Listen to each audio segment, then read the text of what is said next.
Salve, salve, Nação Azul! Seja muito bem-vindo a seu canal, sou Remo. Muito obrigado pelo seu acesso. Eu vou logo pedindo, deixa seu like, compartilha esse vídeo com todo mundo e se inscreve aí no canal, que é muito importante pra gente. Em breve, o canal Sou Remo vai ter perfis em outras plataformas, então vai ter muito mais conteúdo pra você logo em breve. E também, no domingo, né, eu espero fazer uma live com alguns amigos que eu vou convidar pra gente bater um papo, conversar, até mesmo repercutir já o próximo jogo do Remo, que é contra o São Francisco lá em Belterra. Bom, antes de começar a falar do próximo jogo, né, vamos falar desse jogo que passou agora, Remo e Vitória lá no Barradão, e infelizmente, né, o Remo foi até com uma certa esperança que podia buscar um empate, né, o primeiro tempo até levou assim a gente a pensar que o Remo poderia conseguir esse empate, mas no segundo tempo o Remo caiu muito de rendimento e acabou perdendo para o Vitória no placar de 2-0. O time que foi para esse jogo contra o Vitória foi um time alternativo, quer dizer, um time mesclado, ainda não é o time que o Remo vai jogar realmente na Série A. E tiramos a prova de verdade agora que muitos desses jogadores que estão no Remo hoje não têm condições de jogar uma Série A. O time que jogou o primeiro tempo até que segurou um pouco, né? Até que em certos momentos conseguiu combater, conseguiu jogar até de igual para igual com o time do Vitória. Conseguiu aí algumas finalizações no primeiro tempo, conseguiu dar o combate nos jogadores. Quando veio o segundo tempo, o time do Remo cansou muito e caiu totalmente de rendimento. Vendo isso, né, o Osório tentou fazer as modificações para tentar melhorar o time, só que as modificações não ajudaram em nada e pelo contrário, fez o time ficar ainda mais perdido no jogo.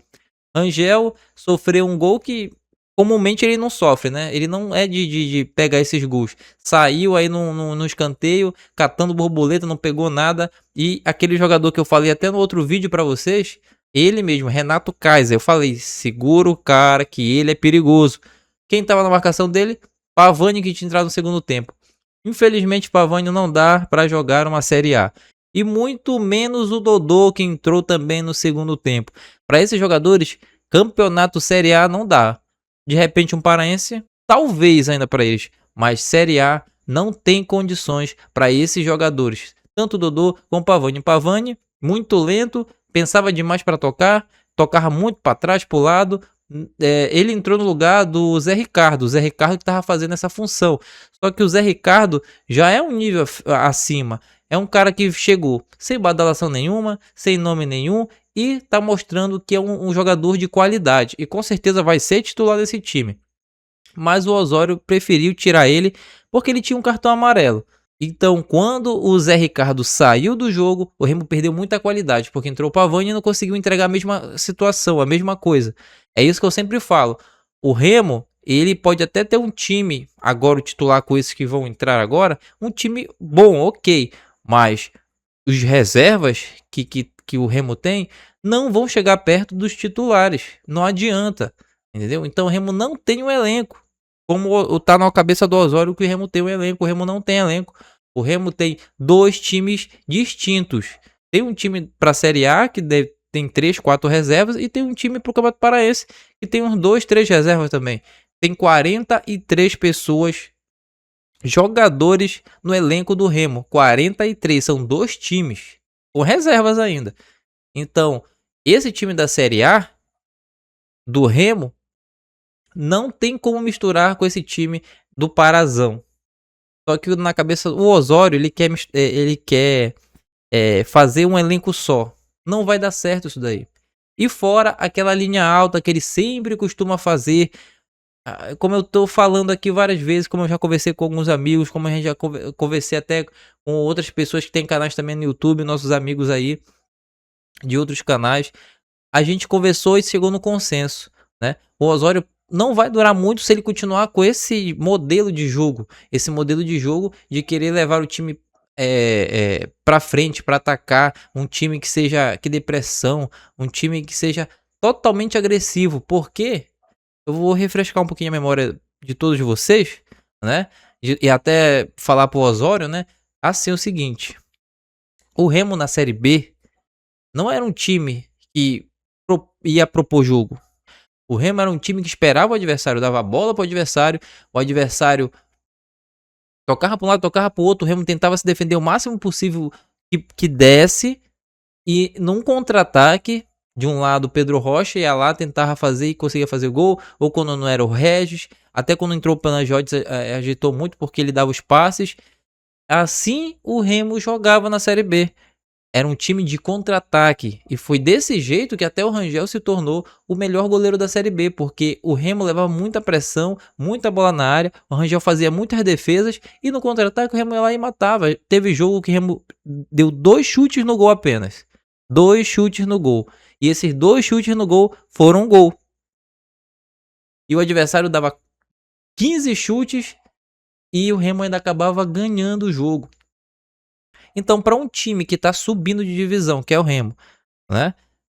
A pretensão de se manter, é impossível você chegar a querer jogar com o time todo para frente, todo adiantado, querer dar pressão. Será que o Remo vai dar pressão? Será que o Osório vai dar pressão em cima do Flamengo, do Palmeiras, do Corinthians, desses times de um maior investimento, com um elenco muito superior? Rapaz, vai ser uma pisa se ele fizer isso, vai ser taca. Vai ser taca realmente. Então o Osório tem que se tocar, olhar, não, meu time é um time que tá chegando agora na Série A, é um time que vem para se manter, então fazer uma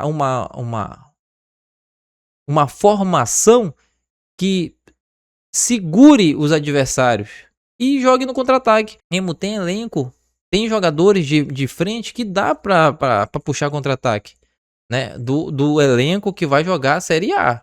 Agora, esse elenco que jogou contra o Vitória, gente, esse time não é o time que vai jogar a Série A. No mínimo, de 6 a 8 substituições nesse time, no mínimo. Mas agora esse jogo é passado e serviu de lição para o Osório ver que a Série A não é brincadeira, né? Não dá para ficar inventando, não dá para ficar botando jogador que nem era utilizado na Série B, como o Dodô, e querer botar ele de reserva numa Série A pensando que ele vai resolver. Não vai, que nem na Série B ele não resolveu. E agora a gente, né, vai esperar o próximo jogo contra o Mirassol, porque a esperança tá nesses jogadores que vão estrear. 5, 6, 8 mudanças no mínimo nesse time do Remo. No mínimo. Então, vamos aguardar. Agora, se chegar esse jogo contra o Mirassol e o Osório continuar nesse mesmo jeito de jogar, querendo botar pra cima, propor o jogo, talvez ele faça isso, porque o Remo vai jogar dentro de casa, dentro dos seus domínios, com a torcida, com o apoio da torcida, então ele vai botar o time bem pra frente, mas isso é perigoso. Saiu o resultado aqui, o Mirassol ganhou de 2-1 o Vasco, né? Então o Mirassol já começou com vitória, então eles vêm embalados já. Ao ano passado que eles conseguiram se classificar numa Libertadores, e esse ano que já começaram numa vitória. Já começaram um ano vencendo. Então, vamos aguardar aí para ver qual a escalação que o Osório vai fazer isso lá pro Mirassol. Agora, antes disso, né, temos o jogo contra o São Francisco do Campeonato Paraense, lá no campo de Belterra, que tá realmente sem condições de jogo. Tá muito ruim aquele campo. Eu vi algumas imagens nas redes sociais do campo lá dentro, muita areia, areia com tinta, né, gente? Areia com tinta, quem olha de longe parece que é grama, mas é areia com tinta. Perigosíssimo para os jogadores se lesionarem. E esses jogadores aí que jogaram, a maioria que jogou contra o Vitória, né? Jogadores aí que vieram da Série B remanescente, esses é para botar para jogar nesse jogo aí contra o São Francisco lá em Belterra. É para esse tipo de jogo que esses jogadores servem. Para esse jogo, exatamente. Então, que o Osório não queira inventar de botar nenhum desses contratados novos aí nesse jogo contra o São Francisco, já que ele gosta de surpreender e me dá até medo, né, de pensar que ele pode botar ali o Leonel Pico para jogar num gramado daquele. Até mesmo o Pikachu para jogar no gramado daquele. A facilidade de lesão para um jogador que tem um alto nível ali é grande, é muito grande. Então, espero que o Osório pense direitinho e monte um time daquele mesmo time para Campeonato Paraense. Outro vídeo também que eu vi nas redes sociais que chegou para mim é de um palco já, que tá montado lá no Mangueirão. Vai ter um show, mais um show. E não sabemos como é que vai ficar o gramado pro jogo de quarta-feira contra o Mirassol. Não sabemos como vai ficar o gramado. O palco já tá montado, vai ter o show. E o gramado, como será? Será que o gramado vai aguentar esse show e depois o jogo? Cara, esse ano tá tudo complicado pro Remo. Foi a tabela que foi antecipada por causa da Copa do Mundo. É o Mangueirão que não tá com o gramado ideal. É esses gramados também no Campeonato Paranense que estão muito ruins. Mas me preocupa aquele campo de Belterra. E me preocupa esses shows que também que estão tendo no Mangueirão. Gente, os shows no Mangueirão não vão parar. Não vão acabar. Porque já falaram. Já foi falado isso daí. Que o jogo no Mangueirão, quando o governo, a CEL no caso, né, aluga para um jogo, o dinheiro é pouco. Mas quando é para um show, é muito maior o dinheiro. E esse dinheiro do show que cobre as despesas no Mangueirão, porque só o dinheiro dos jogos não cobre. É assim eles falam, né? Assim eles falam. É por isso que tem os shows, para cobrir essa despesa. Mas o que adianta você botar show para cobrir a despesa do Mangueirão, sendo que tá acabando com o palco principal, que é o gramado? Aí fica a pergunta. Agora uma notícia boa, depois de todas essas notícias aí que aconteceram aí na semana, que só coisa, né, que não é boa, só notícia ruim pro Remo, né? Foi desde a saída do Brasil, essa derrota agora, os campos ruins, mas teve uma notícia boa. Tanto o Nico Ferreira como o Diego Hernandes foram liberados das punições. As punições elas foram revertidas em multa que os jogadores vão pagar. Jogadores não, né? O clube vai pagar, né? Cerca de 30 mil por jogador, que foi acordado aí. Então, tanto o Diego Hernandes e o Nico Ferreira vão poder jogar a partir do jogo agora do Mirassol. Estão liberados para jogar. É uma boa notícia, já é um reforço muito bom que o Remo precisa de cada jogador desse. Então, tudo depende desse jogo contra o Mirassol.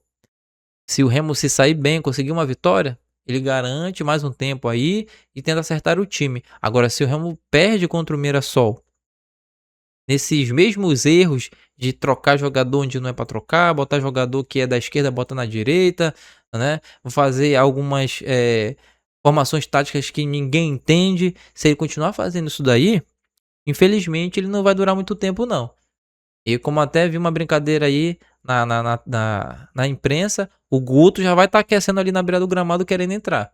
Porque eu acho que se o Osório não der certo no Remo, provavelmente o Remo vai correr atrás do Guto novamente. E eu acho que até com o Guto é um pouquinho mais a cara do que o Remo pode entregar esse ano. Se ele for voltar pro Remo, voltar a comandar o clube do Remo. Bom, então esse é o vídeo, galera. Domingo, acredito que vou fazer uma live, fazer de tudo para essa live acontecer. Se eu for confirmar essa live, eu vou deixar ela agendada aqui no canal, com a participação de você também aí, torcedor azulino. Então, muito obrigado pela sua visualização, pelo seu acesso. E aí, ao fim do vídeo, você já sabe. Você é Remo, eu sou Remo, somos todos Remo. Até a próxima. Tchau.